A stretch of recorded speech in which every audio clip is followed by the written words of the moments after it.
السلام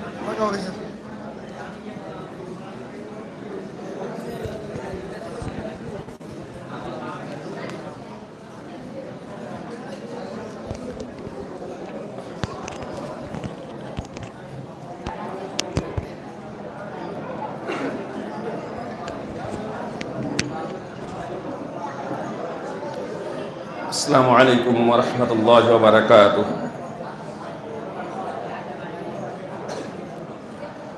إن الحمد لله نحمده ونستعينه ونستغفره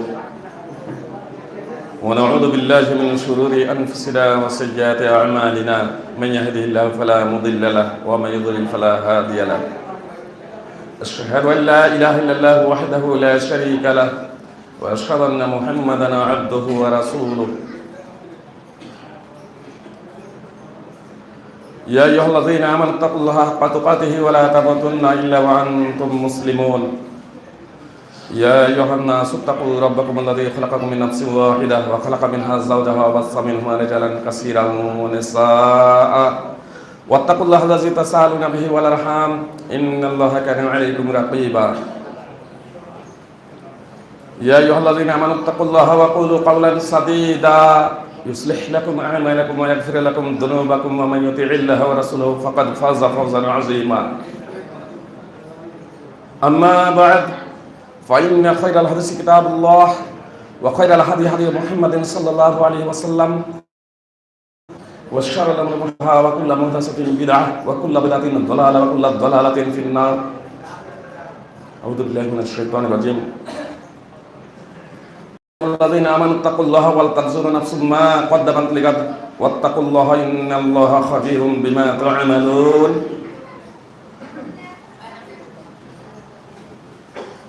সভার সুযোগ্য সভাপতি সাহেব, ওলামায়ে কেরাম তথা সুপ্রিয় ইসলামী ভাই ও বোন,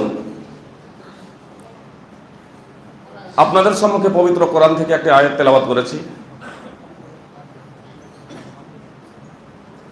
এই আয়াত আপনাদের অধিকাংশেরই অত্যন্ত পরিচিত। ভাবার্থ সম্পর্কে আপনারা অবগত আছেন। ইনশাআল্লাহ অত্র আয়াতকে কেন্দ্র করে আপনাদের সম্মুখে কিছু বক্তব্য পরিবেশন করব। আমা তৌফিক ইল্লা বিল্লাহ। আল্লাহ তাআলা অত্র আয়াতে বলেন, ইয়া আইয়ুহাল্লাযীনা আমানু তাকুল্লাহ, হে ঈমানদারগণ। আল্লাহ তাআলা পবিত্র কোরআনে মানব জাতিকে বিভিন্নভাবে সম্বোধন করেছেন। খুতবার মাধ্যমে যে আয়াতগুলো পাঠ করেছি তাতেও একাধিক আয়াত এই বাক্য দিয়ে স্টার্ট হয়েছে, ইয়া আইয়ুহাল্লাযীনা আমানু এবং ইয়া আইয়ুহান নাস। কখনো কখনো আল্লাহ তাআলা মানব জাতিকে সম্বোধন করেছেন ইয়া আইয়ুহান নাস বলে, কখনো সম্বোধন করেছেন ঈমানদার বলে। আবার আল্লাহ তাআলা ঈমানদারদেরকেই বলছেন তোমরা মুসলিম না হয়ে মরো না। সুতরাং খুতবার মাধ্যমে যে আয়াত প্রথম আয়াতকে তেলাওয়াত করেছি সে আয়াত আল্লাহ তাআলা স্পষ্টভাবে বলছেন, ইয়া আইয়ুহাল্লাযীনা আমানু তাকুল্লাহা হাক্কা তুকাতিহি ওয়া লা তামুতুন্না ইল্লা ওয়া আনতুম মুসলিমুন। ঈমানদারদেরকে আহ্বান করছেন যে হে ঈমানদারগণ, তোমরা আল্লাহ তাআলাকে যথাযথভাবে ভয় করো এবং মুসলিম না হয়ে মৃত্যুবরণ করো না। জি, অত্র আয়াতে আল্লাহ তাআলা ইহুদি খ্রিস্টানদের আহ্বান করেননি। অত্র আয়াতে আল্লাহ তাআলা কলভিল চামার মুচি ব্যাথরকে সম্বোধন করেননি। অত্র আয়াতে সম্বোধন করেছেন তার নির্বাচিত বান্দা ঈমানদারদেরকে। আবার তাদেরকে বলছেন মুসলিম হয়ে মৃত্যুবরণ করো না। সূরা আলে ইমরান সূরা নম্বর 3 আয়াত নম্বর 102। আর যে আয়াতটি মূল হিসেবে আপনাদের সম্মুখে পরিবেশন করেছি সে আয়াতটি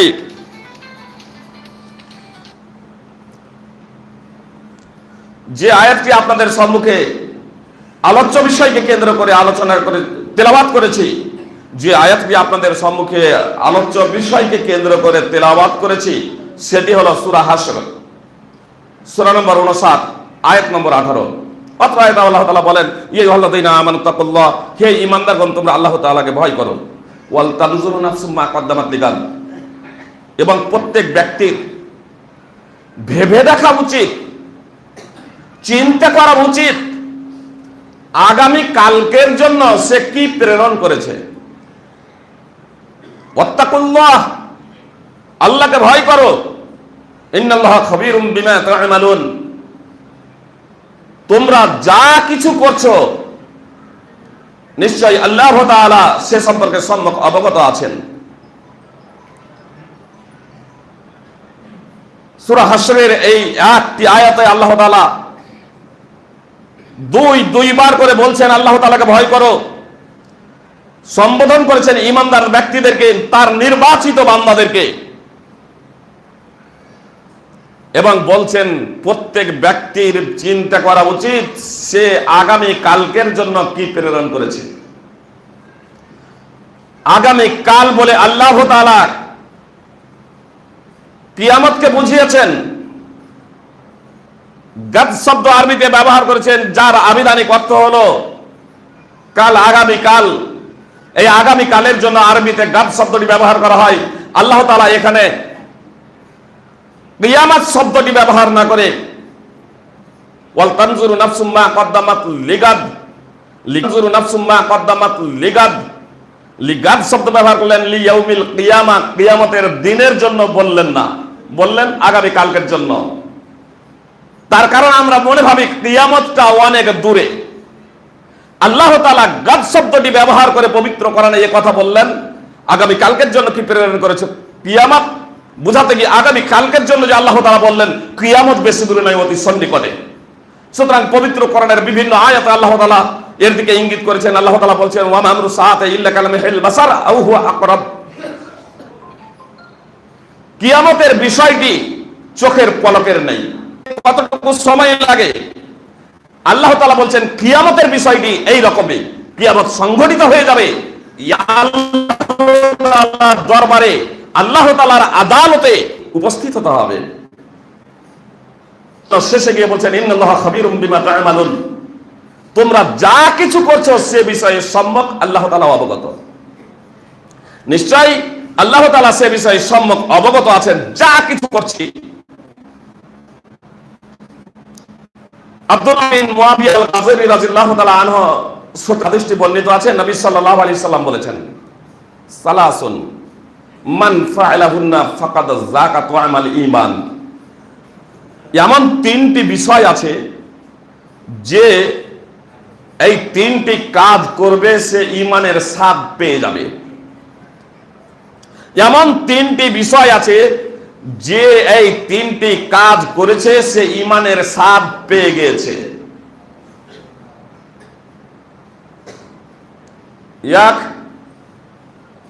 এক অদ্বিতীয় আল্লাহ তাআলার ইবাদত, এক অদ্বিতীয় আল্লাহ তাআলার গোলামি ও দাসত্ব, এক অদ্বিতীয় আল্লাহ তাআলার প্রার্থনা ও উপাসনা, দুই যাকাত ফরজ হয়ে গেলে মধ্যমানের যাকাত আদায় করে দেওয়া, তিন আত্মার পবিত্রকরণ করা, আত্মাকে পবিত্র করা, ওয়াজাক্কা নাফসা, আত্মাকে পবিত্র করা। একজন ব্যক্তি বললেন, ওয়ামা তাজকিয়াতু নাফস ইয়া রাসূলুল্লাহ, হে আল্লাহ রাসূল, আত্মার পবিত্রকরণ কি? আত্মার পবিত্রকরণ কি?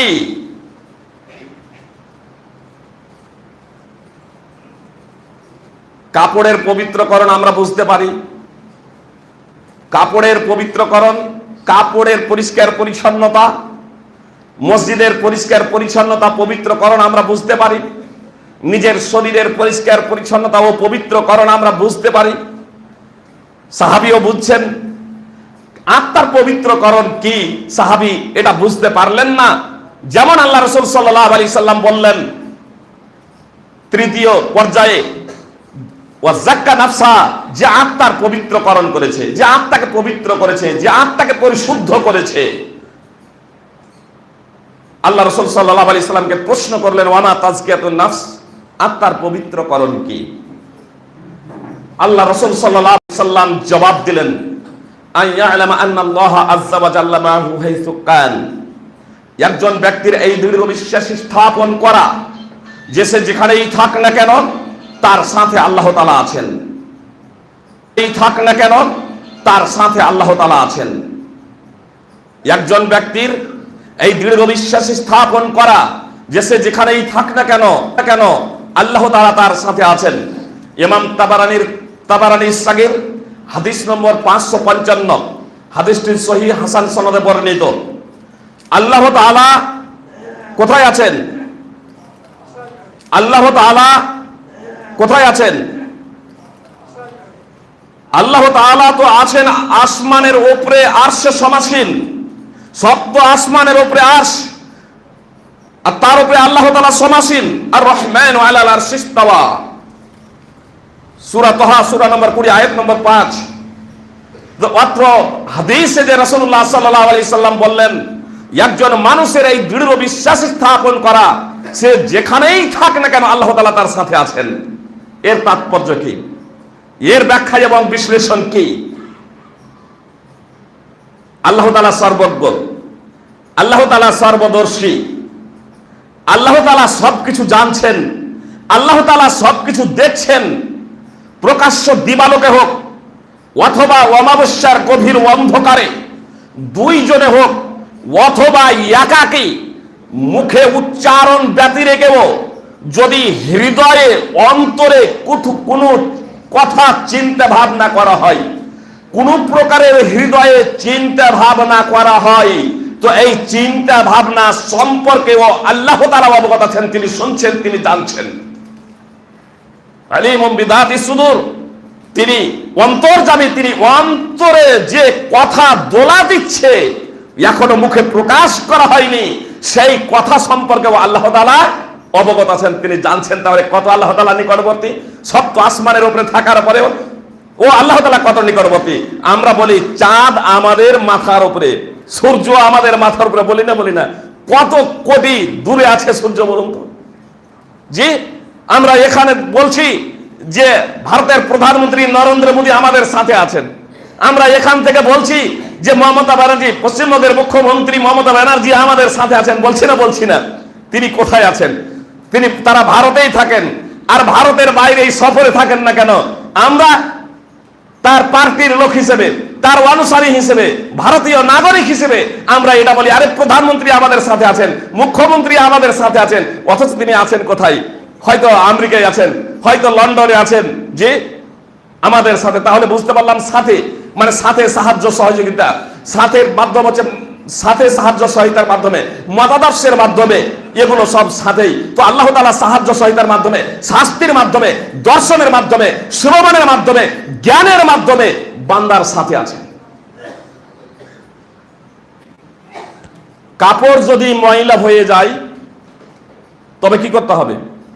তা পরিষ্কার করতে হবে, পবিত্রকরণের জন্য পরিষ্কার করতে হবে, ধুতে হবে। শরীরে যদি নোংরা লেগে যায়, নোংরার পবিত্রকরণের জন্য শরীরটাকে ধুতে হবে। পায়ে নোংরা লেগেছে, পাটাকে ধুতে হবে পবিত্রকরণের জন্য। হৃদয়ের পবিত্রকরণ প্রসঙ্গে রাসূলুল্লাহ সাল্লাল্লাহু আলাইহি সাল্লাম ছোট্ট একটি বাক্য বললেন, যদি এর গভীরতায় প্রবেশ করেন, পাপ করলে আত্মা অপবিত্র হয়।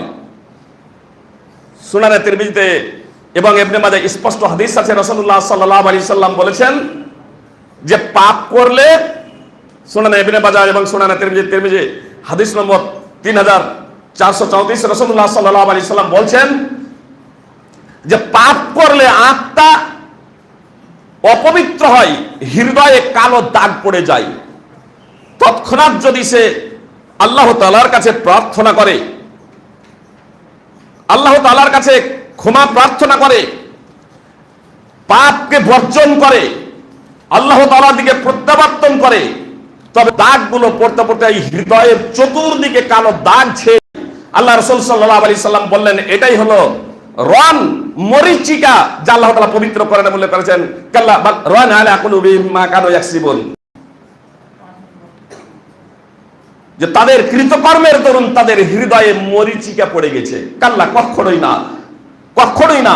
আগে থেকে এর সেন্টেন্স, আসলে আল্লাহ তাআলার বাণীকেও মানুষ বলছে এগুলো হচ্ছে রূপকথা, পুরা কাহিনী, আল্লাহ তাআলার বাণী নয়। এটা তারা বলছে এই জন্যই যে তাদের অন্তর পবিত্র নয়, তাদের অন্তর পরিশুদ্ধ নয়, এজন্য তাদের হৃদয়ে মরিচিকা পড়ে গেছে। আর তার ফলে তারা বলছে যে এগুলো পুরা কাহিনী, এগুলো অতীতের কাহিনী, গাল গল্প, আল্লাহর বাণী নয়। আল্লাহ তাআলা বলছেন কাল্লা, কখনোই না। তারা এটা এজন্যই বলছে যে তাদের কৃতকর্মের দরুন, অর্থাৎ তারা শরীয়ত বিরোধী যে কাজ করেছে সে কারণে তাদের হৃদয়ে মরিচিকা পড়ে গেছে, আর সে কারণেই তারা এই মরিচিকা পড়ে গেছে, আর সে কারণেই তারা এই কথা বলছে। তো অন্তরের পবিত্রকরণ প্রসঙ্গে রাসূলুল্লাহ সাল্লাল্লাহু আলাইহি সাল্লাম এই কথা বললেন না চুরি করো না, চুরি করা পাপ কাজ, হৃদয় অপবিত্র হবে, কালো দাগ পড়ে যাবে। বললেন না চুরি করো না, ডাকাতি করো না, ছিনতাই করো না, ব্যভিচার করো না, জুয়া খেলো না, মাদক সেবন করো না, পণ নিও না, অশ্লীল ভাষা ব্যবহার করো না, একে অপরকে হত্যা করো না, রক্ত নিয়ে ছিনিমিনি খেলো না, মিথ্যা কথা বলো না, অবৈধ খাদ্য ভক্ষণ করো না, এবং নেকির কথা বললেন না, তাকে পবিত্র রাখার জন্য সালাত প্রতিষ্ঠা করো, সিয়াম পালন করো, যাকাত আদায় করো, হজ পালন করো।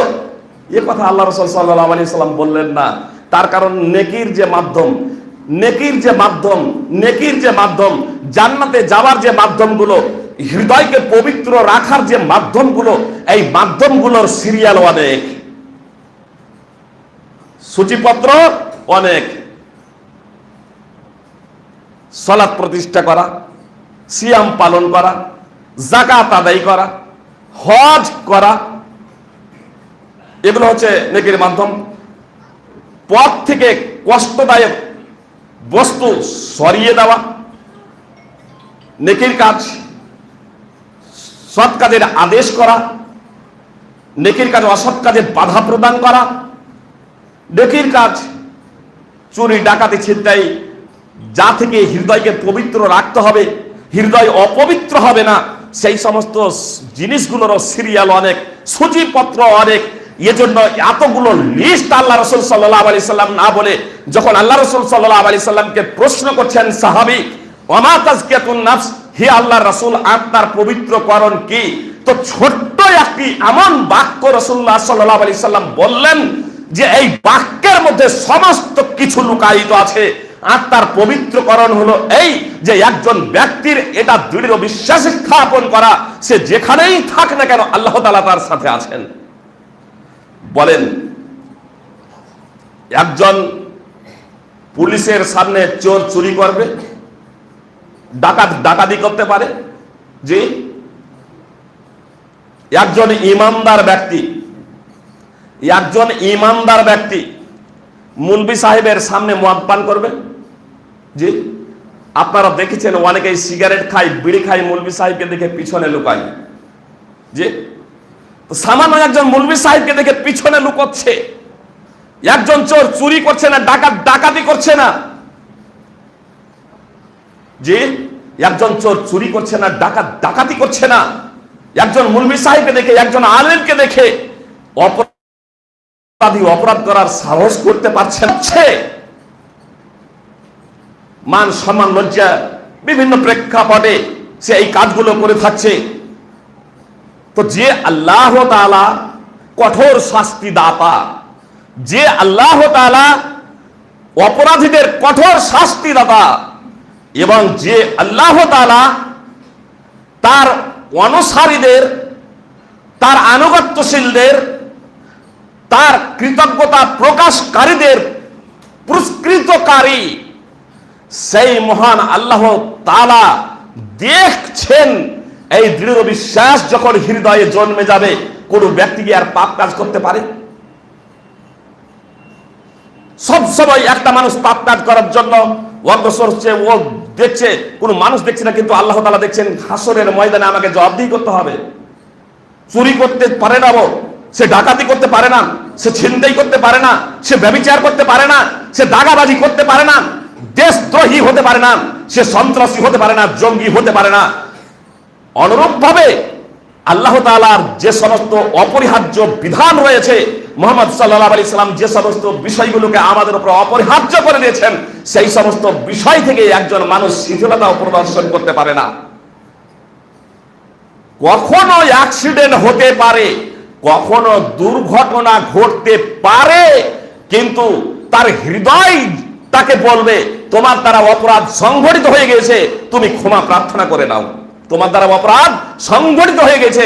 সুতরাং আপনারা অবগত আছেন, মাইজ আসলামী রাদিয়াল্লাহু তাআলা আনহু একাধিক দৃষ্টান্ত এই ধরনের সাহাবা এবং সাহাবিয়াদের রয়েছে। আমি পুরো ঘটনা আপনাদের সম্মুখে তুলে ধরছি না, শুধু দৃষ্টান্ত স্বরূপ বলতে চাই যে মাইজ আসলামী রাদিয়াল্লাহু তাআলা আনহুর দ্বারা অপরাধ সংঘটিত হয়ে গেছে। তিনি জানছেন যে অপরাধ তিনি করেছেন, তার শাস্তি হলো মৃত্যুদণ্ড। কেউ দেখেনি, মানে কোনো মানুষ দেখেনি, কিন্তু অপরাধ সংঘটিত হয়ে গেছে।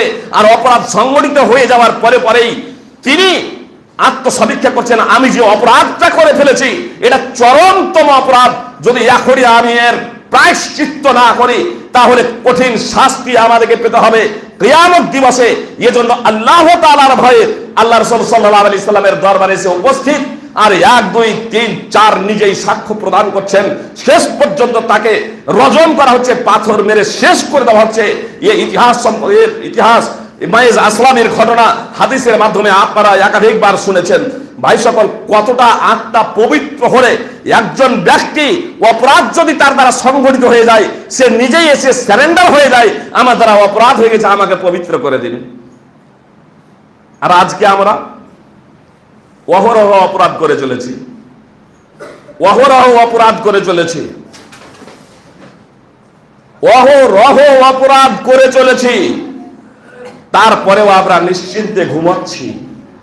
এর কারণ আল্লাহর প্রতি যে বিশ্বাস, আল্লাহর উপরে যে ঈমান, আল ঈমান বিল্লাহ, এই আল ঈমান বিল্লাহ আল্লাহর উপরে বিশ্বাস, এই আকীদাটাই আমাদের অত্যন্ত দুর্বল। এই আকীদাটা দুর্বল হয়ে গেছে।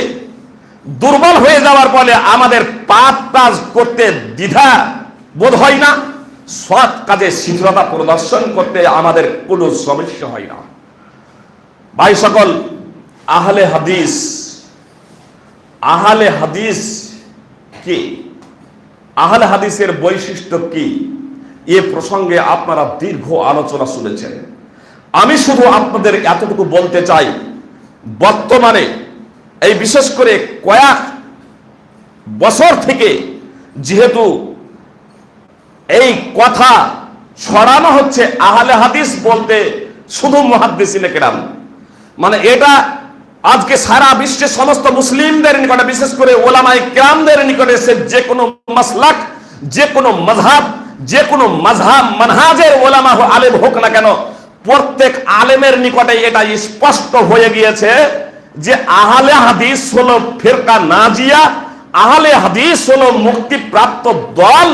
যে দলের কথা রাসূলুল্লাহ সাল্লাল্লাহু আলাইহি সাল্লাম বলেছেন যে আমার উম্মত বিভিন্ন দলে বিভক্ত হবে, আমার উম্মত ৭৩ দলে বিভক্ত হবে, ৭২টাই দল যাবে জাহান্নামে, মাত্র একটা দল যাবে জান্নাতে। আর সেই জান্নাতি দল প্রসঙ্গে আলী ইবনুল মাদিনী, ইমাম আহমদ, ইয়াহইয়া বিন সাঈদ, ইয়াহইয়া বিন সিনান আল কাত্তান সহ যে সেই দলটি হলো আহলে হাদিস, সেই দলটি হলো আহলে হাদিস। শেখ আব্দুল কাদের জিলানী রাহিমাহুল্লাহ বুনিয়াতুত তালিবিন ও দার্থহীনভাবে এই কথাই ঘোষণা করেছেন যে সেই দলটি হলো আহলুল হাদিস।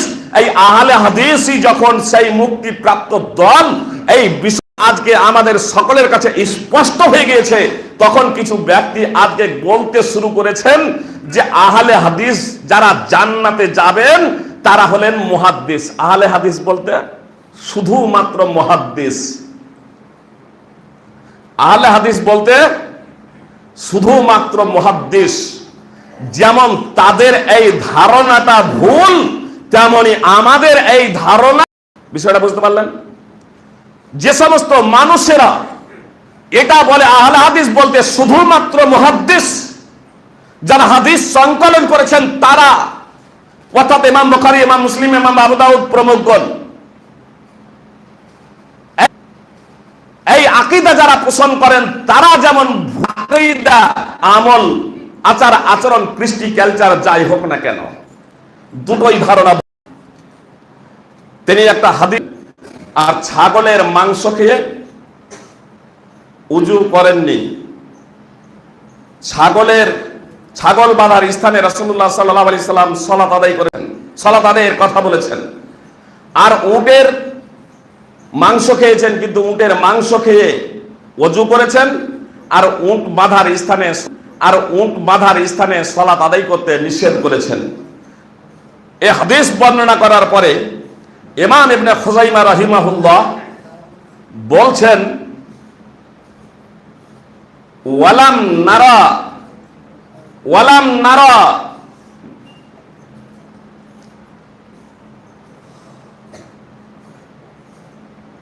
আমরা ওয়ালাম নারাল খিলাফা বাইনা উলামাই আহলিল হাদিস। তিনি বলছেন যে আহলে হাদিস ওলামাদের নিকটে এ বিষয়ে কোনো মতভেদ নেই। আহলে হাদিস ওলামাদের নিকটে এ বিষয়ে কোনো মতভেদ নেই। সহিহ ইবনে খুযাইমা হাদিস নম্বর 31 ও 32, দুটো হাদিসের প্রেক্ষাপটে, একই ভাবার্থের দুটি হাদিসের প্রেক্ষাপটে ইমাম ইবনে খুযাইমা রাহিমাহুল্লাহ বলছেন যে আহলে হাদিস ওলামাদের নিকটে অত্র হাদিসের বিশুদ্ধ হওয়ার বিষয়ে কোনো মতানক্য নেই, কোনো মতভেদ নেই। অত্র হাদিসটি সমস্ত আহলে হাদিসের আলেমদের নিকটে বিশুদ্ধ, এ কথা ইমাম ইবনে খুযাইমা রাহিমাহুল্লাহ বলছেন। এ কথাই বলেছেন ইমাম আবু নঈম আসফাহানি একজন বর্ণনাকারীর ব্যাপারে, যে এই বর্ণনাকারী মুনকার হাদিস বর্ণনাকারী, তার ফাসাদের বিষয়টি উলামায়ে আহলে হাদিসের নিকটে গোপনীয় নয়। লা ইয়াকফা আলা উলামায়ে আহলিল হাদিস ফাসাদুহু। সুলাইমান বিন বাশশার প্রসঙ্গে তিনি বলেছেন, সুলাইমান বিন বাশশার আবু আইয়ুব আল খুরাসানি প্রসঙ্গে, যে এ মুনকার হাদিস বর্ণনাকারী সুফিয়ান ইবনে উয়াইনা থেকে এবং ঈসা থেকে মুনকার হাদিস বর্ণনা করে, আর তার ফাসাদের বিষয়টি আহলে হাদিস ওলামাদের নিকটে গোপনীয় নয়। অর্থাৎ সমস্ত আহলে হাদিসের সমস্ত ওলামায়ে কেরাম এই বিষয়টি জানেন। ইমাম বাইহাকি তিনি মারিফাতুস সুনানে 4543 নম্বর হাদিসে আব্দুল্লাহ ইবনে বুহাইনা রাদিয়াল্লাহু তাআলা আনহু সম্পর্কে বলছেন যে তিনি যদি পরিচিত না হতেন লামাত্তাফাকা উলামাউ আহলিল হাদিস আলাল ইহতিজাজ বিরিওয়ায়াতিহি। তবে আহলে হাদিসের ওলামাগণ তার বর্ণনা দ্বারা দলিল গ্রহণ করতেন না। আব্দুল্লাহ ইবনে বুহাইনা রাদিয়াল্লাহু তাআলা আনহু বিখ্যাত এবং একজন মশহুর সাহাবী। কেউ অস্বীকার করেছেন। এজন্য ইমাম বাইহাকি রাহিমাহুল্লাহ বলছেন, লাম ইয়াকুন মারুফা, যদি তিনি বিখ্যাত না হতেন, যদি তিনি খ্যাত না হতেন, যদি তিনি পরিচিত না হতেন, লামাত্তাফাকা উলামাউ আহলিল হাদিস আলাল ইহতিজাজ বিরিওয়ায়াতিহি, তাহলে তার বর্ণনাকৃত হাদিস দ্বারা দলিল গ্রহণ করতেন না আহলে হাদিসের ওলামায়ে কেরামগণ।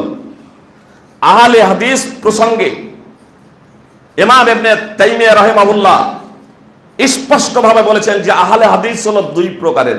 এক প্রকার হলো মুহাদ্দিস, আর দ্বিতীয় প্রকার হলো সাধারণ মানুষ, জনসাধারণ, যারা মুহাদ্দিসিনদের মাসলাক অনুযায়ী নিজেদেরকে পরিচালনা করে, যারা মুহাদ্দিসিনদের মাসলাক অনুযায়ী নিজেদেরকে পরিচালনা করে।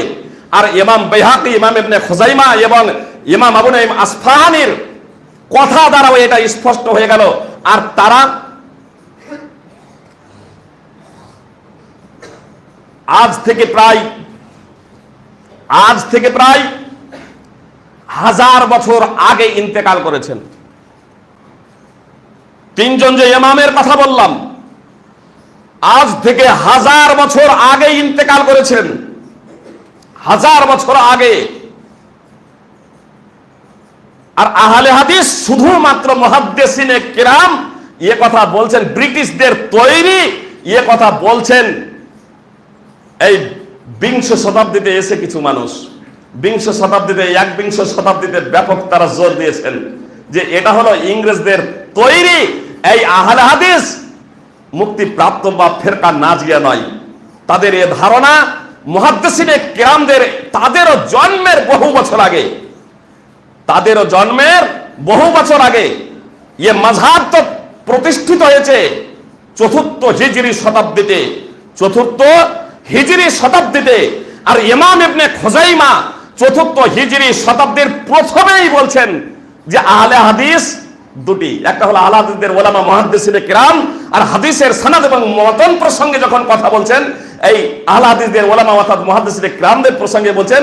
এবং আহলে হাদিসদের মুহাদ্দিসিনে কিরামদের যে একটা মাসলাক ছিল, একটা মানহাজ ছিল, তাদের একটা নীতি ছিল এবং সেই অনুযায়ী জনগণ জীবনযাপন পরিচালনা করত, সেটা একেবারে স্পষ্ট ইমাম ইবনে খুজাইমার অত্র কথা দ্বারা, যা ইমাম ইবনে খুজাইমা 4th হিজরি শতাব্দীর প্রথম দিকেই বলেছেন। হয়তো 3য় হিজরি শতাব্দীর শেষের দিকেও বলে থাকতে পারেন, তার কারণে ইমাম ইবনে খুজাইমা রাহিমাহুল্লাহ 311 হিজরিতে মৃত্যুবরণ করেছেন। অতএব এই বিষয়টি স্পষ্ট হয়ে গেল যে আহলে হাদিস মুক্তিপ্রাপ্ত যে দল, এটা শুধু মুহাদ্দিসিনে কেরামই নয়, বরং তাদের পথে যারা চলে তারাও, তাদের মাসলাক এবং মানহাজের পথে যারা চলে তারাও। এ বিষয়টা স্পষ্ট করে দিই যে আহলে হাদিস এরা পবিত্র কোরআন এবং সুন্নাহর অনুসারী। পবিত্র কোরআন এবং সুন্নাহ ব্যতীত এরা অন্য কিছু বুঝে না, পবিত্র কোরআন এবং সুন্নাহ ব্যতীত অন্য কিছু বুঝে না।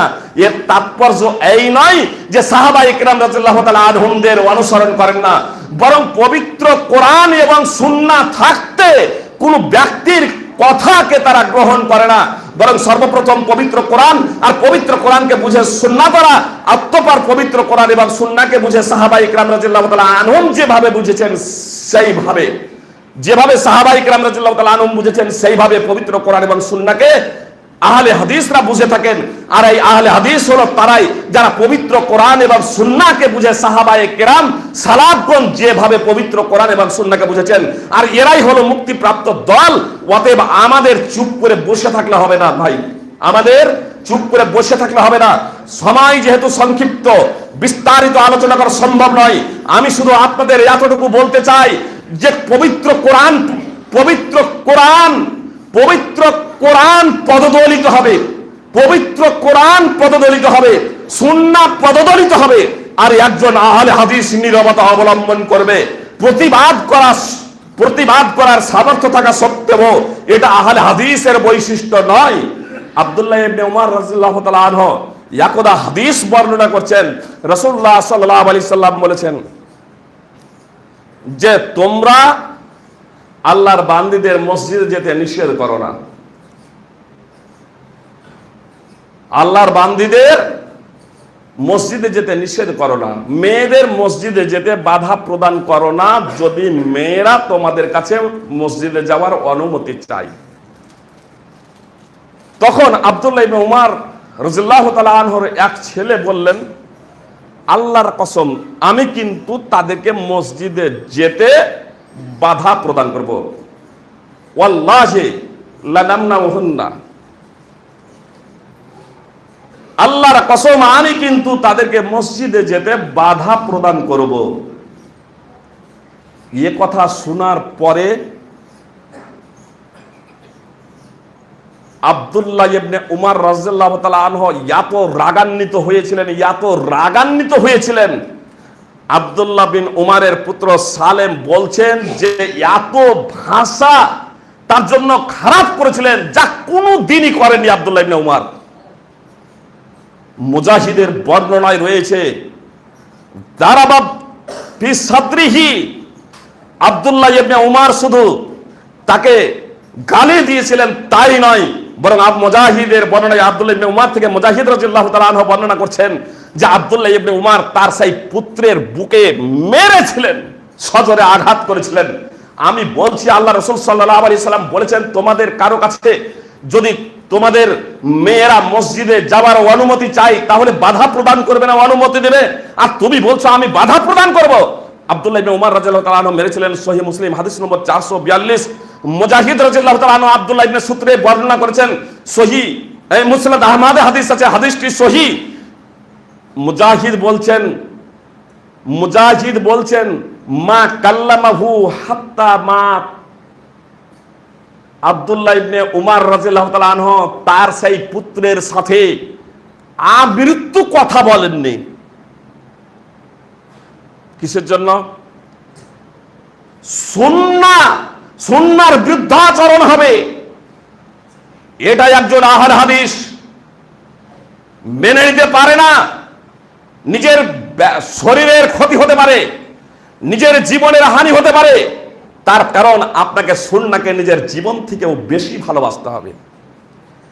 আল্লাহ তাআলা পবিত্র কোরআন সূরা তাওবা 9 নম্বর সূরার 24 নম্বর আয়াতে বলেছেন, কুল ইন কানা আবাউকুম ওয়া আবনাউকুম ওয়া ইখওয়ানুকুম ওয়া আজওয়াজুকুম ওয়া আশীরাতুকুম ওয়া আমওয়ালুন ইকতারাবতুমুহা ওয়া তিজারাতুন তাকশাউনা কাসাদাহা ওয়া মাসাকিনু তারদাউনাহা আহাব্বা ইলাইকুম মিনাল্লাহি ওয়া রাসূলিহি ওয়া জিহাদিন ফি সাবিলি ফাতারাব্বাসু হাত্তা ইয়াতিয়াল্লাহু বিআমরিহি ওয়াল্লাহু লা ইয়াহদিল কওমাল ফাসিকিন। সূরা তাওবা 24 নম্বর আয়াত। অত্র আয়াতে আল্লাহ তাআলা বলেন, মুহাম্মদ সাল্লাল্লাহু আলাইহি সাল্লাম আপনি ঘোষণা দিয়ে দিন, আপনি ঘোষণা দিয়ে দিন, যদি তোমাদের পিতা, তোমাদের সন্তান, তোমাদের ভাই, তোমাদের স্ত্রী, তোমাদের আত্মীয় স্বজন, তোমাদের অর্জিত সম্পদ,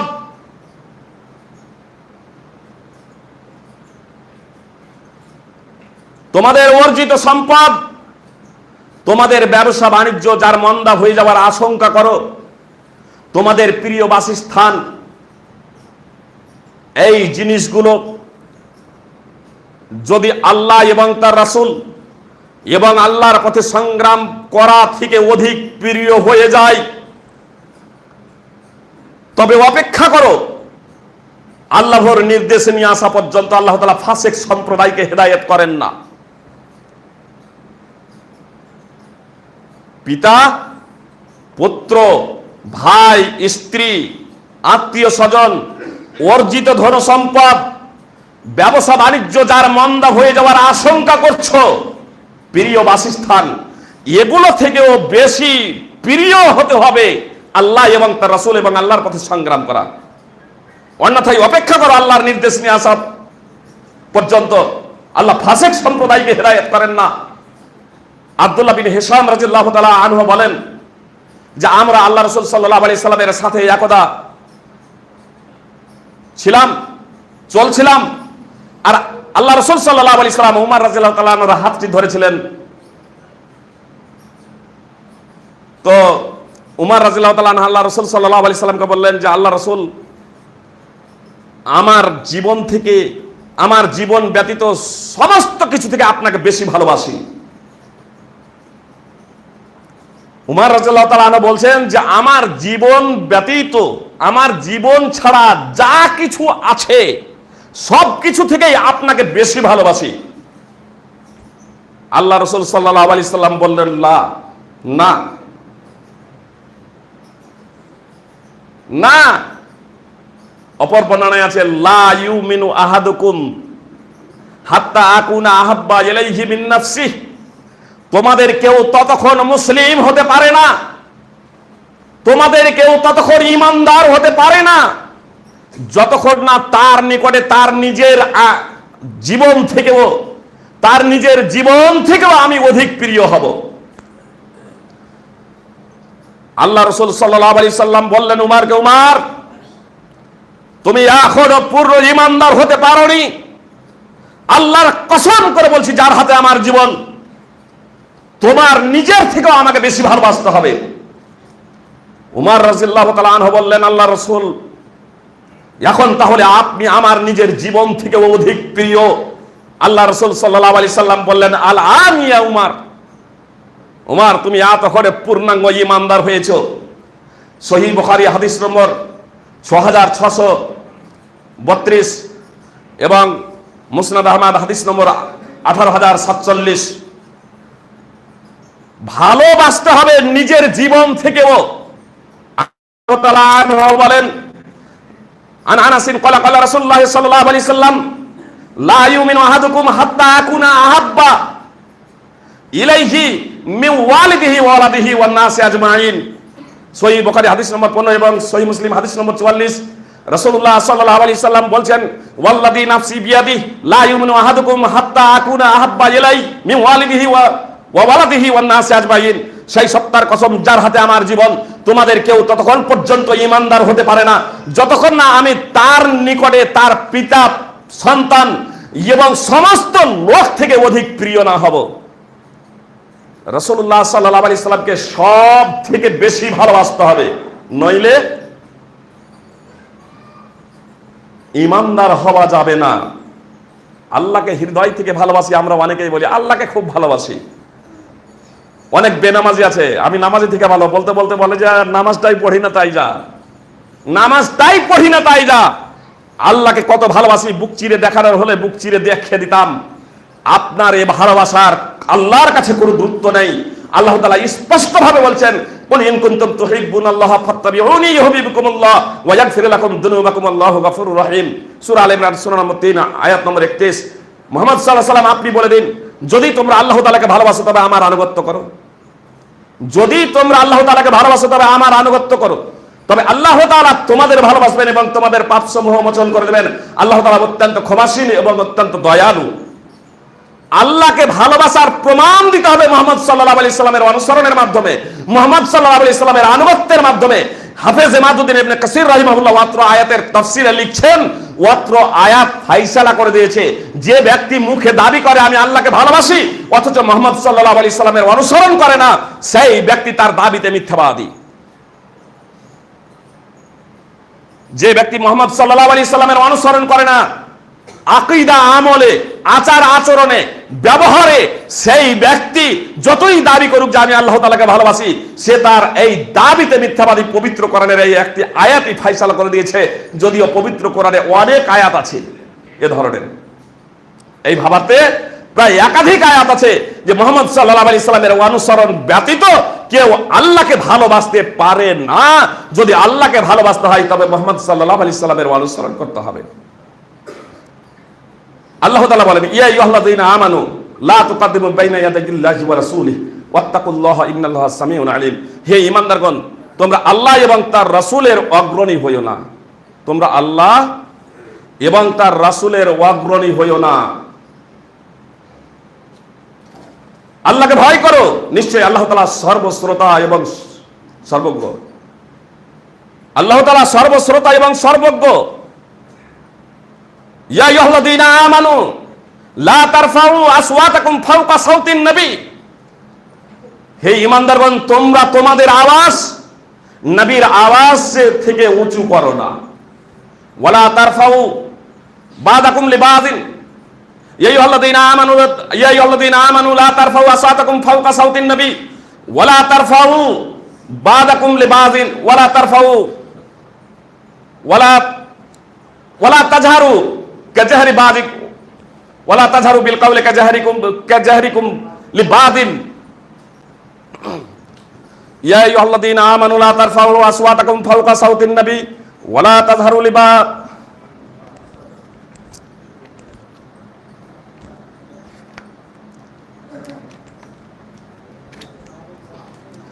ইয়া আইয়ুহাল্লাযীনা আমানু লা তারফাউ আসওয়াতাকুম ফাওকা সাওতিন নবী ওয়ালা তাজহারু লাহু বিল কওলি কাজহারি বাযিকুম লিবাযিন আন তাহবাতু আমালুকুম ওয়া আনতুম লা তাশউরুন। হে ঈমানদারগণ, তোমরা তোমাদের আওয়াজকে নবী সাল্লাল্লাহু আলাইহি সাল্লামের আওয়াজের থেকে উঁচু করো না, এবং তোমরা রাসূলুল্লাহ সাল্লাল্লাহু আলাইহি সাল্লামের সম্মুখে এমন ভাবে কথা বলো না যেভাবে তোমরা আপোষে কথা বলো। আপোষে যেভাবে তোমরা কথা বলো সেইভাবে রাসূলুল্লাহ সাল্লাল্লাহু আলাইহি সাল্লামের সম্মুখে কথা বলো না। বিনীতভাবে, নরম সুরে, বিনীতভাবে নরম সুরে ভদ্রতার সহিত কথা বলবে। আন তাহবাতু আমালুকুম ওয়া আনতুম লা তাশউরুন। অন্যথায় তোমরা আপোষে যেভাবে কথা বলো এভাবে যদি কথা বলো, নবীর আওয়াজ থেকে যদি তোমাদের আওয়াজ উঁচু হয়ে যায়, তাহলে তোমাদের সমস্ত আমল বিনষ্ট হয়ে যাবে, গুনাহ করেও তোমরা তা বুঝতে পারবে না। রাসূলুল্লাহ সাল্লাল্লাহু আলাইহি সাল্লাম যখন ছিলেন তখন তার সম্মুখে সাহাবায়ে কিরামদের কথা বলতে বলছেন কিভাবে কথা বলতে হবে। আজকে রাসূলুল্লাহ সাল্লাল্লাহু আলাইহি সাল্লাম ইন্তেকাল করেছেন, তো আজকে কি রাসূলুল্লাহ সাল্লাল্লাহু আলাইহি সাল্লামের কথার উপরে আমাদের কথা বলা যাবে? এটা কি তার অন্তর্ভুক্ত নয়? আল্লাহ তাআলা বলছেন, ইয়া আইয়ুহাল্লাযীনা আমানু আতিউল্লাহ ওয়া আতিউর রাসূলা ওয়া উলিল আমরি মিনকুম ফাইন তানাযাতুম ফি শাইইন ফারুদ্দুহু ইলাল্লাহি ওয়ার রাসূল ইন কুনতুম তুমিনুনা বিল্লাহি ওয়াল ইয়াউমিল আখির। সূরা নিসা সূরা নম্বর 4 আয়াত নম্বর 59। আল্লাহ তাআলা বললেন, হে ঈমানদারগণ, তোমরা আল্লাহর আনুগত্য করো, রাসূলের আনুগত্য করো, তোমাদের মধ্যে যারা নির্দেশদাতা তাদের আনুগত্য করো। আর কোন বিষয়ে যদি মতবিরোধ হয়ে যায়, আপোষে যদি তোমাদের মতবিরোধ হয়, তবে আল্লাহ এবং তার রাসূলের কাছে প্রত্যাবর্তন করো। ফাইন তানাযাতুম ফি শাইইন ফারুদ্দুহু ইলাল্লাহি ওয়া রাসূল। যদি কোনো বিষয়ে মতবিরোধ হয়ে যায় তাহলে তোমরা আল্লাহ এবং রাসূলের দিকে প্রত্যাবর্তন করো। ইন কুনতুম তুমিনুনা বিল্লাহি ওয়াল ইয়াউমিল আখির। যদি তোমরা আল্লাহ এবং আখিরাতে বিশ্বাসী হও। আল্লাহ রাসূল সাল্লাল্লাহু আলাইহি সাল্লাম যখন জীবদ্দশায় ছিলেন, আল্লাহ রাসূল সাল্লাল্লাহু আলাইহি সাল্লাম যখন এই পৃথিবীতে ছিলেন, আপোষে কোনো বিষয়ে মতবিরোধ হলে সাহাবাদের আল্লাহ রাসূলের কাছে প্রত্যাবর্তন করতে বলছেন। এই আয়াতের তাৎপর্য কিয়ামতের পূর্ব পর্যন্ত, কিয়ামতের আগে পর্যন্ত যত মানুষ আছি আমরা সবাই না, সবাই নয়, কোন বিষয়ে যদি মতবিরোধ হয় তবে আল্লাহ এবং তার রাসূলের দিকে প্রত্যাবর্তন করতে হবে কি হবে না? আল্লাহ এবং তার রাসূলের আনুগত্য করতে হবে কি হবে না? এ বিষয়ে সবাই একমত যে আল্লাহ এবং তার রাসূলের আনুগত্য করতে হবে। কোন বিষয়ে মতবিরোধ হলে আল্লাহ এবং রাসূলের দিকে প্রত্যাবর্তন করতে হবে। তো রাসূল সাল্লাল্লাহু আলাইহি সাল্লাম তো সশরীরে আমাদের সম্মুখে বিদ্যমান নেই, কার দিকে প্রত্যাবর্তন করতে হবে? আল্লাহর দিকে প্রত্যাবর্তন করতে হবে। এর তাৎপর্য হলো পবিত্র কোরআন। আর রাসূল সাল্লাল্লাহু আলাইহি সাল্লামের দিকে প্রত্যাবর্তন করতে হবে, তার তাৎপর্য হলো সুন্নাহ, হাদিস। তো রাসূল সাল্লাল্লাহু আলাইহি সাল্লাম যখন ছিলেন তখন তার আওয়াজ থেকে আওয়াজ উঁচু করা যাবে না। সাহাবায়ে কিরামদের বললেন, আজকে সুন্নাহ আছে, সুন্নাহ প্রকাশিত হয়ে যাওয়ার পরে কারো আওয়াজ উঁচু করা যাবে? জি, এটাও তার তাৎপর্য। সুন্নাহ প্রকাশিত হয়ে যাওয়ার পরে কারো আওয়াজ উঁচু করা যাবে না। মাথা নত করে আমাকে আপনাকে মেনে নিতে হবে। যখন রাসূলুল্লাহ সাল্লাল্লাহু আলাইহি সাল্লামের সুন্নাহ প্রকাশিত হয়ে যাবে তখন আমাদের মাথা নত করে মেনে নিতে হবে। এখানে কোনো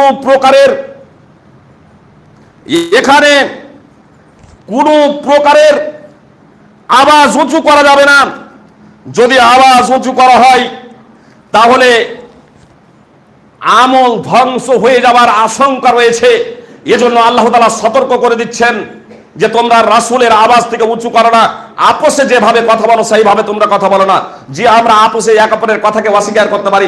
মুহাম্মদ সাল্লাল্লাহু আলাইহি সাল্লামের পরে যত মানুষ আছে প্রত্যেক ব্যক্তির কথা গ্রহণীয় হতে পারে এবং বর্জনীয় হতে পারে। জি, প্রত্যেক ব্যক্তির কথা গ্রহণীয় এবং প্রত্যেক ব্যক্তির কথা বর্জনীয় হতে পারে, কিন্তু মুহাম্মদ সাল্লাল্লাহু আলাইহি সাল্লামের সমস্ত কথা যা ওহী ভিত্তিক তিনি আমাদেরকে জানিয়ে দিয়েছেন, তার কোনো কথাকে অস্বীকার করা যাবে না, কোনো কথাকে অস্বীকার করা যাবে না।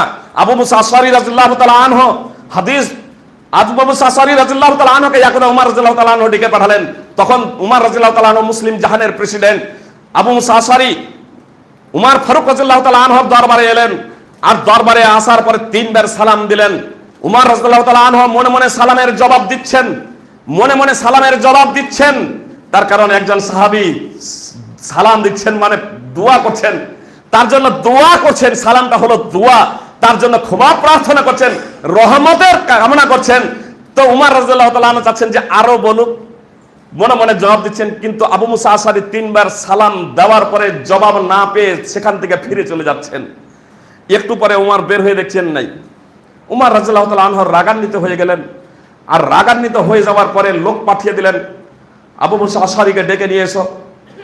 আসার পরে দেখা না করে চলে গেল, তাকে ডেকে নিয়ে আসা হলো। উমর রাদিয়াল্লাহু তাআলা আনহু প্রচন্ড রাগী ছিলেন, আবু মুসা আশআরী তো ভয়ে আতঙ্কগ্রস্ত। আর তার উপরে যখন জিজ্ঞেস করছেন আবু মুসা আশআরীকে, উমর আসার পরে তুমি চলে গেলে কেন? আবু মুসা আশআরী রাদিয়াল্লাহু তাআলা আনহু হাদিস বর্ণনা করছেন, আল্লাহ রাসূল সাল্লাল্লাহু আলাইহি সাল্লামের মুখে শুনেছি যে তিনি বলেছেন যে কারো বাড়ি গেলে তাকে 3 বার সালাম দেবে, যদি জবাব না আসে তাহলে ফিরে চলে আসবে। উমর রাদিয়াল্লাহু তাআলা আনহু মুসলিম জাহানের প্রেসিডেন্ট, রাসূলুল্লাহ সাল্লাল্লাহু আলাইহি সাল্লামের শ্বশুর, তার এই মূল্যবান হাদিস জানা ছিল না। উমর রাদিয়াল্লাহু তাআলা আনহু আরো রাগান্বিত হয়ে গেলেন, যারে বলছে তো বলছেটা কি, যে আল্লাহ রাসূল এই কথা বলেছেন। বললেন যে সাক্ষী পেশ করো, নইলে তোমাকে বেত্রাঘাত করব। আবু মুসা আরো আতঙ্কগ্রস্ত হয়ে গেলেন, ভীত সন্ত্রস্ত অবস্থায় সেখান থেকে বের হয়ে চলে যাচ্ছেন সাক্ষীর অনুসন্ধানে। একটি জায়গায় গিয়ে দেখছেন কিছু আনসার সেখানে বসে আছেন। তারা দেখা মাত্রই জিজ্ঞেস করলেন, কি ব্যাপার, আপনি এত ভারাক্রান্ত কেন? তিনি পুরো ঘটনা খুলে বললেন। তারা হাসতে আরম্ভ করলেন। আবু সাইদ খুদরি সাইদ টিমের মধ্যে সব থেকে ছোট ছিল। তিনি বলছেন, আমিও এই কথা আল্লাহ রাসূল সাল্লাল্লাহু আলাইহি সাল্লামের মুখ থেকে শুনেছি, চলুন আমি সাক্ষ্য প্রদান করব।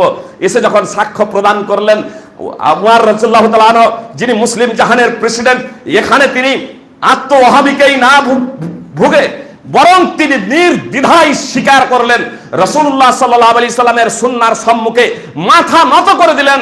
বললেন যে বাজারের ক্রয় বিক্রয় এত মূল্যবান হাদিস শোনা থেকে আমাকে বিরত রেখেছিল। নিজের যে ভুল, এই ভুলটা তিনি স্বীকার করে নিলেন। হাদিসের সম্মুখে তিনি সারেন্ডার হয়ে গেলেন।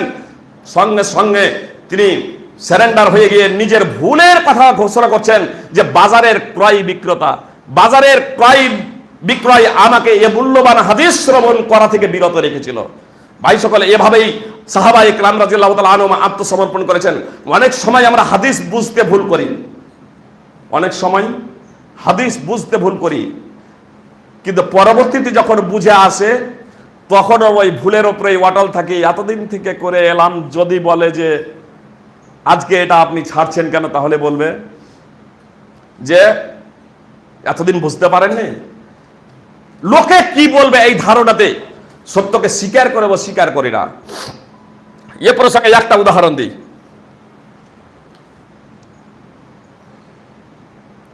আজানকে কেন্দ্র করে বর্তমানে যে 2 আজান চলছে জুমার দিনে, জুমার দিনে 2 আজানকে কেন্দ্র করে অনেক জায়গাতে চলছে। কেউ বলছেন বর্তমানে যেভাবে দেওয়া হচ্ছে, অর্থাৎ একই মসজিদে 2 আজান দেওয়া হচ্ছে, এটা আল্লাহ রাসূল সাল্লাল্লাহু আলাইহি সাল্লাম দেননি, সাহাবায়ে কেরাম কেউ দেননি, অতএব এটা সঠিক নয়। আবার কেউ বলছেন যে না, উসমান রাদিয়াল্লাহু তাআলা আনহু মসজিদে দেননি, কিন্তু প্রয়োজনের তাগিদে তো মসজিদ থেকে দূরে জাওরা নামক বাজারে দিয়েছিলেন। একে কেন্দ্র করে কত বিতর্ক, মতানৈক্য, এক অপরের প্রতি রুষ্ট, ভাবা যায় না। আল্লাহ তাআলা আমাদের সঠিক বিষয়টাকে বুঝার তৌফিক দান করেন।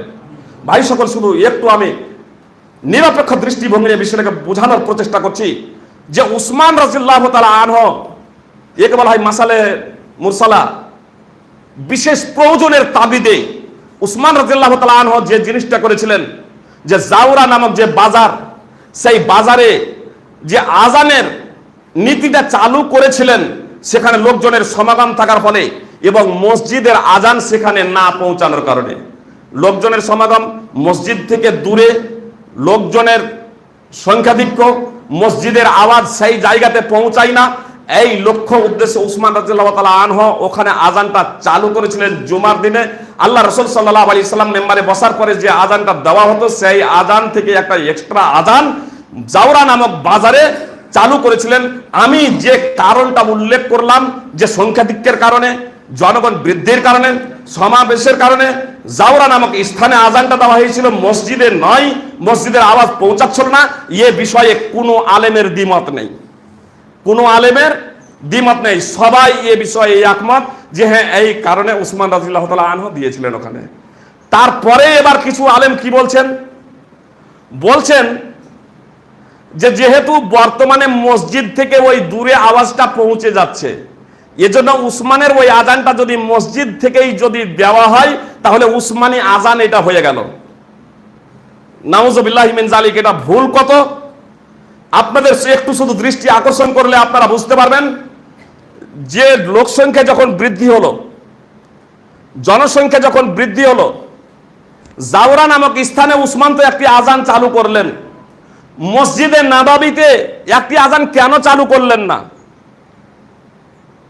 ও জাওরাতে চালু করলেন যে সেখানে আওয়াজ পৌঁছাতো না মসজিদে, মসজিদের আজান। তো মসজিদের আশপাশে সব বাড়ি ছিল না, ছিল না?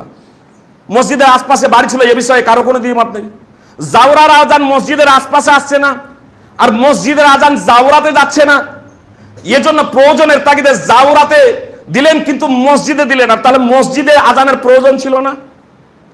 কিন্তু উসমান রাদিয়াল্লাহু তাআলা আনহু জানতেন যে মসজিদে যেহেতু আল্লাহ রাসূল সাল্লাল্লাহু আলাইহি সাল্লাম ডবল আজান দেননি, মসজিদে দেননি, মসজিদের আজান মসজিদের আশপাশে পৌঁছাচ্ছে, তার জন্য আল্লাহ রাসূল সাল্লাল্লাহু আলাইহি সাল্লাম দেননি।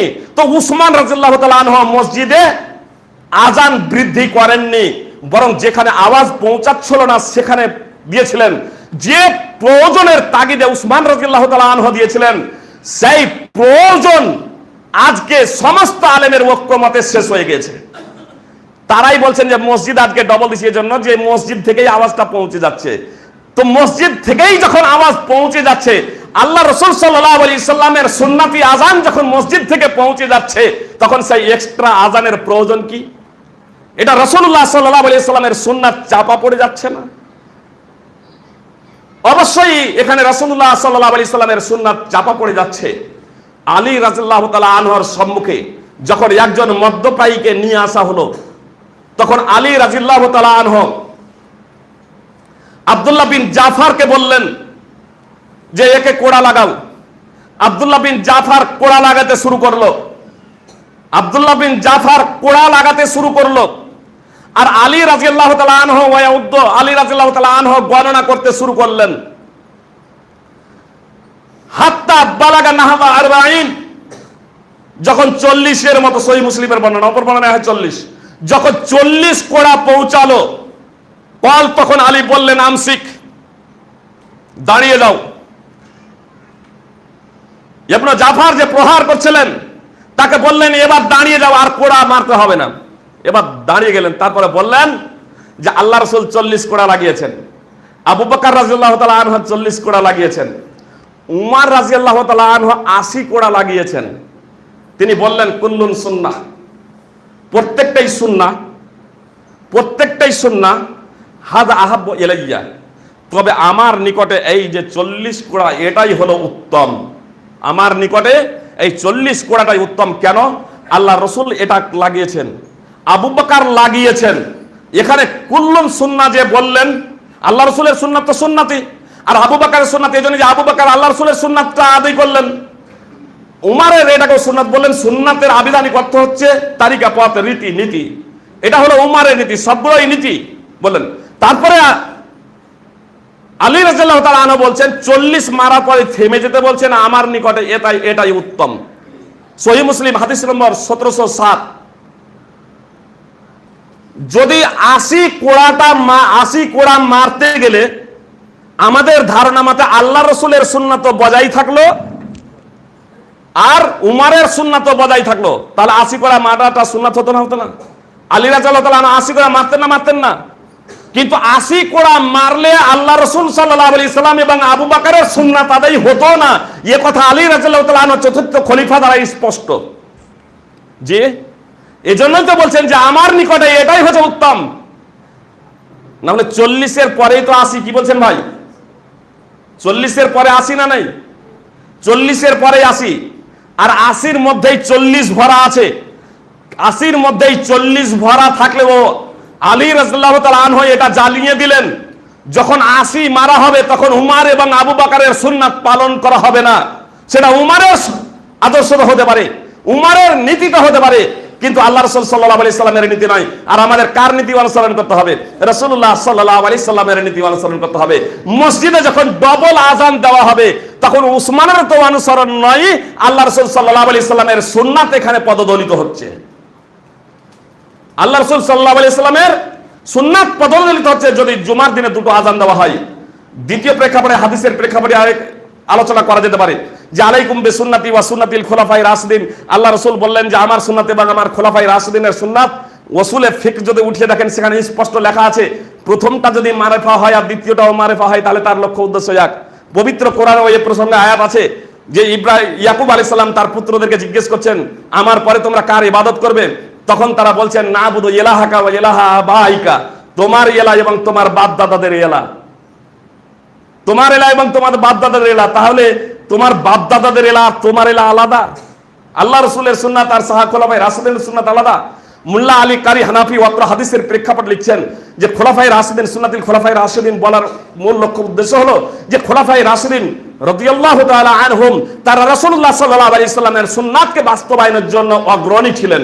রাসূলুল্লাহ সাল্লাল্লাহু আলাইহি সাল্লাম যা করেছেন সেটাকে বাস্তবায়নের জন্য তারা তৎপর ছিলেন, এই লক্ষ্য উদ্দেশ্যে বলেছেন। আর তৃতীয় অত্র হাদিস দ্বারা এটা স্পষ্ট যে আল্লাহ রাসূল সাল্লাল্লাহু আলাইহি সাল্লামের সুন্নাত যদি আলাদা হতো আর খোলাফায়ে রাশিদিনের সুন্নাত যদি এক্সট্রা অন্য যদি বিষয় হতো যে সেটাও সুন্নাত বলে বিবেচিত হবে, তাহলে রাসূলুল্লাহ সাল্লাল্লাহু আলাইহি সাল্লাম ওই আগে আব্দু আলাইহা বিন নামাজিজ, আব্দু আলাইহা, আলার উপরে যে হাত এক বচন সর্বনাম পদ আছে, এক বচন জামির আছে, আলাইহা না বলে আলাইহিমা বলতেন যে আমার সুন্নাত এবং খোলাফায়ে রাশিদিনের সুন্নাত। তো সেখানে এক বচন বলেছেন, অর্থাৎ আল্লাহ রাসূল সাল্লাল্লাহু আলাইহি সাল্লামের সুন্নাতের দিকেই সে সর্বনাম পদটি প্রত্যাবর্তিত হচ্ছে। ফল কথা, আল্লাহ রাসূল সাল্লাল্লাহু আলাইহি সাল্লামের সুন্নাত থাকতে অন্য কিছু গ্রহণ করা আমাদের জন্য প্রযোজ্য নয়। উমর রাদিয়াল্লাহু তাআলা আনহু 3 তালাক এক মজলিসের নীতি চালু করেছিলেন। রাসূলুল্লাহ সাল্লাল্লাহু আলাইহি সাল্লামের নীতি হলো এক মজলিসে একসাথে দিয়ে 3 তালাক দেয় তাহলে একটাই তালাক হবে। সমস্ত আলাদা সেটা বর্জন করেছে না করেনি? 3 তালাক যদি মানা, এক মজলিসে এক কথাই যদি 3 তালাক গ্রহণ করা হয় তাহলে বলা হবে যে একও গ্রহণ করা হলো, 3ও গ্রহণ করা হলো। 20 রাকাত তারাবি সমস্ত আহলে হাদিস তার প্রতিবাদ করে কেন? জি, যে আল্লাহ রাসূল 11 রাকাতের বেশি পড়েননি। তখন আলাইকুম বিসুন্নতি ওয়া সুন্নাতিল খুলাফায়ে রাশিদিন, তখন আমরা না এর তাৎপর্য বুঝি, না এর ব্যাখ্যা বিশ্লেষণের প্রেক্ষাপটে পড়ি, আর না হানাফিদের ওসুল যারা নিজেরাই ওসুল তৈরি করেছেন নুরুল আনওয়ারে, যে প্রথমটা যদি মারেফা হয়, অন্যান্যদের ওসুল এটাই, প্রথমটা যদি মারেফা হয় অর্থাৎ পরিচিত হয় আর দ্বিতীয়টাও যদি পরিচিত হয় তাহলে উভয়ের লক্ষ্য উদ্দেশ্য এক। তখন তারাও এই ওসুল ভুলে যায়, মূল নীতি ভুলে যায়। আল্লাহ তাআলা আমাদের সঠিক বিষয়টি বুঝার তৌফিক দান করেন। ভাই সকল, আমি আমার বক্তব্য ইতি করে দিচ্ছি পবিত্র কোরআনের একটি আয়াতে করে। আল্লাহ তাআলা বলেন ওয়াসাবিকুনা আল-আউয়ালুনা মিনাল মুহাজিরিন ওয়াল আনসার ওয়াল্লাযীনা ইত্তাবাউহুম বিইহসান রাদিয়াল্লাহু আনহুম ওয়া রাদু আন ওয়া'আদ্দা লাহুম জান্নাতিন তাজরি তাহতাহাল আনহারু খালিদিনা ফিহা আবাদা যালিকাল ফাওজুল আযীম। মুহাজির ও আনসারদের মধ্যে যারা প্রথম এবং অগ্রগণ্য, আনসার এবং মুহাজিরদের মধ্যে যারা প্রথম এবং অগ্রগণ্য ঈমান আনয়নের বিষয়ে আল্লাহ তাআলা বলছেন আনসার এবং মুহাজিরদের মধ্যে যারা প্রথম এবং অগ্রগণ্য এবং যারা একনিষ্ঠতার সাথে সুন্দরভাবে তাদের অনুসরণ করেছে, কাদের? এই সাহাবায়ে কেরাম রাদিয়াল্লাহু তাআলা আনহুমদের। আল্লাহ তাদের প্রতি সন্তুষ্ট এবং তারাও আল্লাহ তাআলার প্রতি সন্তুষ্ট। আল্লাহ তাদের জন্য এমন জান্নাত প্রস্তুত করে রেখেছেন যার নিম্ন দেশে ঝর্ণা সমূহ প্রবাহিত, সেখানে তারা স্থায়ীভাবে থাকবে। এটা হচ্ছে মহা সফলতা। সূরা তওবা 9 নম্বর সূরার 100 নম্বর আয়াত। অত্র আয়াতে আল্লাহ তাআলা সাহাবায়ে কেরাম রাদিয়াল্লাহু তাআলা আনহুমদের মধ্যে ঈমান আনয়নে যারা প্রথম এবং অগ্রণী, ঈমান আনয়নে প্রথম এবং অগ্রণী আসাবিকুনা আল-আউয়ালুনা মিনাল মুহাজিরিন ওয়াল আনসারের প্রেক্ষাপটে মতানক্য করেছেন যে কারা। তাহলে এ বিষয়ে সবাই একমত যে বদর প্রান্তের আগে দুই কিবলার দিকে যারা মুখ করে সালাত আদায় করেছেন, এই মুহূর্তে যারা ঈমান আনয়ন করেছিলেন এবং হিজরত করেছিলেন, যারা আনসার ছিলেন এবং যারা মুহাজির ছিলেন, এরা সকলেই হলেন আসহাবিকুন আল-আউয়ালুন, প্রথমে বা অগ্রগণী। কেউ কেউ বলেছেন বদরে যারা অংশগ্রহণ করেছিলেন এদের থেকে নিয়ে আগে পর্যন্ত, কেউ কেউ বলেছে বাইতের হুদাইবিয়ার সন্ধি পর্যন্ত। ফল কথা, হুদাইব দুটি গ্রুপে এখানে বিভক্ত সাহাবায়ে কেরামদের মধ্যে। হুদাইবিয়ার সন্ধি পর্যন্ত আগে পর্যন্ত হোক একটা গ্রুপ, আর তারপরে যে সমস্ত সাহাবায়ে কেরাম ঈমান এনেছেন এবং কিয়ামতের পূর্ব পর্যন্ত, এদের সকলের প্রতি আল্লাহ তাআলা বলছেন যদি প্রথম এবং অগ্রণী সাহাবায়ে কেরাম রাদিয়াল্লাহু তাআলা আনহুমদের অনুসরণ করে, সাহাবায়ে কেরামদের প্রতি আল্লাহ তাআলা সন্তুষ্ট আছেনই, তাদের যারা অনুসরণ করবে একনিষ্ঠতার সাথে সুন্দরভাবে পরিপূর্ণ রূপে যারা তাদের অনুসরণ করবে, তাদের প্রসঙ্গে আল্লাহ তাআলা বলছেন যে আল্লাহ তাআলা তাদের প্রতি সন্তুষ্ট। আর তাদেরও বৈশিষ্ট্য বর্ণনা করছেন যে তারাও আল্লাহ তাআলার প্রতি সন্তুষ্ট। তাদের জন্য আল্লাহ জান্নাত প্রস্তুত করে রেখেছেন, জান্নাত প্রস্তুত করে রেখেছেন। সকলের ঐক্যমতেই খোলাফায়ে রাশিদিন আবু বকর, ওমর, উসমান, আলী রাদিয়াল্লাহু তাআলা আনহুম এরা হচ্ছেন মুহাজির প্রথম এবং অগ্রগণ্য। এ বিষয়ে আহলে সুন্নাত ওয়াল জামাতের কোনো আলেমের মধ্যে দ্বিমত নেই। অতএব শুধু তাদের প্রতি আল্লাহ তাআলা সন্তুষ্ট এমনটি নয়, বরং একনিষ্ঠতার সাথে যারা তাদের অনুসরণ করবে তারাও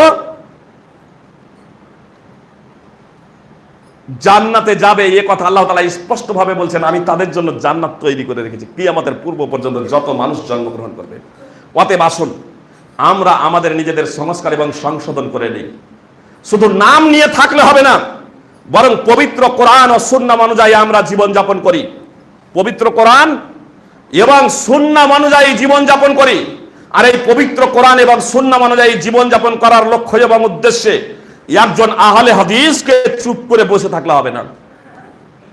পবিত্র কোরআন ও সুন্নাহ অনুযায়ী জীবন যাপন করার জন্য পবিত্র কোরআন এবং সুন্নাহ অধ্যয়ন করতে হবে সাধ্যমতো। নিজের জীবনে এবং পারিবারিক জীবনে একে বাস্তবায়নের জন্য প্রচেষ্টা চালাতে হবে। সঙ্গে সঙ্গে সামাজিক জীবনে, রাষ্ট্রীয় জীবনে, আন্তর্জাতিক জীবনে যাতে ইসলাম বাস্তবায়িত হয় তার জন্য সংগ্রাম আমাদের করতে হবে। এর জন্য যদি আমাদের জীবন চলে যাক, পবিত্র কোরআন এবং সুন্নাহ কোনো অবস্থাতেই যাতে পদদলিত না হয় তার জন্য আমাদের সর্বদা সচেষ্ট থাকতে হবে নিজেদের সামর্থ্য অনুযায়ী। আর আপনাদের কাছে আমার বিনীত অনুরোধ যে ভাই সকল, কিয়ামত সন্নিকটে সংগঠিত হয়ে যাবে। আল্লাহকে ভয় করুন, সত্য কথা বলুন। আল্লাহকে ভয়ের সাথে সাথে যদি সত্য কথা বলেন তাহলে আমার আপনার আমল সংশোধন করার দায়িত্ব স্বয়ং আল্লাহ তাআলা নিয়েছেন। আল্লাহ তাআলা বলছেন, ইয়া আইয়ুহাল্লাযীনা আমানুত্তাকুল্লাহ ওয়া কুলু কাওলান সাদীদা, তোমরা আল্লাহকে ভয় করো এবং সঠিক কথা বলো। এ মুখ দিয়ে যদি আমরা মিথ্যা কথা না বলি, মিথ্যা অঙ্গীকার না করি, ভুলভাল না বলি, আবল তাবল না বলি, অবাস্তব যদি কথা না বলি, তাহলে আল্লাহ তাআলা দায়িত্ব নিয়েছেন ইসলিহ লাকুম আমালাকুম ওয়া ইয়াগফির লাকুম যুনুবাকুম। আল্লাহ বলছেন তোমাদের আমল সংশোধন করে দেব এবং তোমাদের পাপ মোচন করে দেব।